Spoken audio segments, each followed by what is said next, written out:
রাজীব কুমার শ্রীবাস্তব স্যারের কাছে যাবো। স্যার, हो जाए मुकाबला, প্রধানমন্ত্রী বলছেন কারা অনুপ্রবেশকারীদের বাঁচাবেন। আগামীকাল কমান্ডার্স কনফারেন্স হচ্ছে কলকাতায়। দেশের সমস্ত প্রতিরক্ষার মাথা যারা তারা কলকাতায় রয়েছেন, আর প্রধানমন্ত্রীর ওপেন চ্যালেঞ্জ, অনুপ্রবেশকারীদের সাফাই হবে, কেউ আটকাতে পারবে না। বলুন স্যার। বৃষ্টিত দুপারে অসংখ্য মানুষজনের হাহাকার শুনে নিঃশব্দ নীরবে রে গঙ্গা তুমি বইছো কেন? আজকে আমাদের প্রধানমন্ত্রী যখন আসাম থেকে আসছেন, ওখানে ভারতরত্ন ভূপেন হাজারিকার কণ্ঠের এইটা উঠেছিল, আর উনি বলেছিলেন মানুষের হাহাকার শুনুন। আজকে আমাদের প্রধানমন্ত্রী যখন আসবেন, বায়ুপথে উনি আসছেন, আমাদের শিলিগুড়ি করিডোর দিয়ে আসছেন, তখন উনি দেখবেন মানুষের হাহাকার শুনবেন, কাটাতারে পারে কাটাতারে ওপারে। তারপর উনি ডিসিশন নিয়েছেন এইটা দুটো জিনিস হবে জানেন, একটা জল আর মাটি, আর অন্যদিকে সামরিক জিনিস। আগে জল আর মাটি। এখানকার যে সরকার আছে, যেটা আপনার জল মাটি কথা বলে, আমি তিস্তা জল দেব না বাংলাদেশকে, আর মাটি দেব না বিএসএফ কে। এই যে লক্ষ লক্ষ লোক আমার 400 কিলোমিটার থেকে ভারতে অনুপ্রবেশকারী হয়েছে, যারা আমাদের ছেলেদের ভবিষ্যৎ জন্য সবকিছু করে নিয়েছে, তার জন্য এটা চেতাবনী আছে। তোমার হিসাব হোগা, জরুর হোগা, আমাদের লাইফ টাইমে হবে। আমরা এটা দেখতে পারবো কি যারা ওখান থেকে আসছিল এখানে ওই 400 কিলোমিটার ধরে আবার এইখান থেকে ওইদিকে যাবে, এইখান থেকে ওইদিকে যাবে। দ্বিতীয় জিনিস, কালকে কমান্ডার কনফারেন্স হচ্ছে। জানেন কেন গুরুত্বপূর্ণ?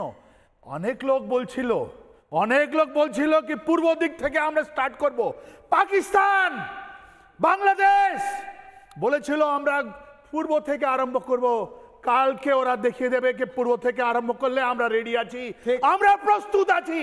আর দ্বিতীয়, আমাদের বাঙালি যারা যোদ্ধা ছিলেন, যাদেরকে বলা হয়েছিল সেটা পালিয়ে যাচ্ছে, প্রধানমন্ত্রী 1 মাসে 2 বার এসে এখানে কনফারেন্স করে বলে দিলেন আমরা পালিয়ে যাচ্ছি না, কেউ পালাচ্ছে না। স্যার আমি আসি আবার আপনার কাছে, আমি কাশেম আলীর কাছে যাব।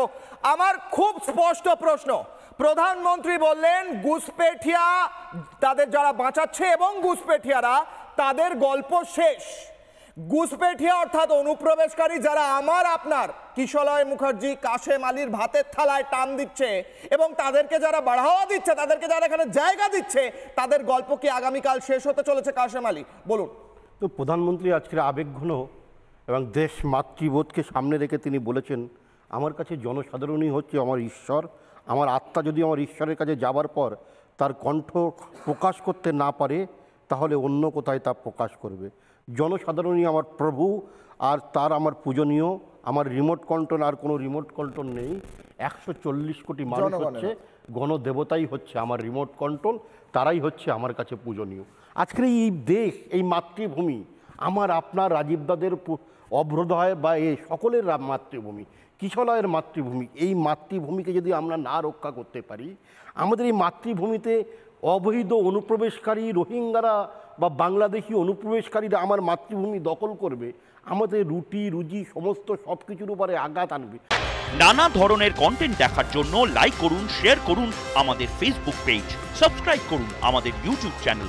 পাশাপাশি অন্যান্য ব্রেকিং নিউজের জন্য অবশ্যই চোখ রাখুন রিপাবলিক বাংলায়।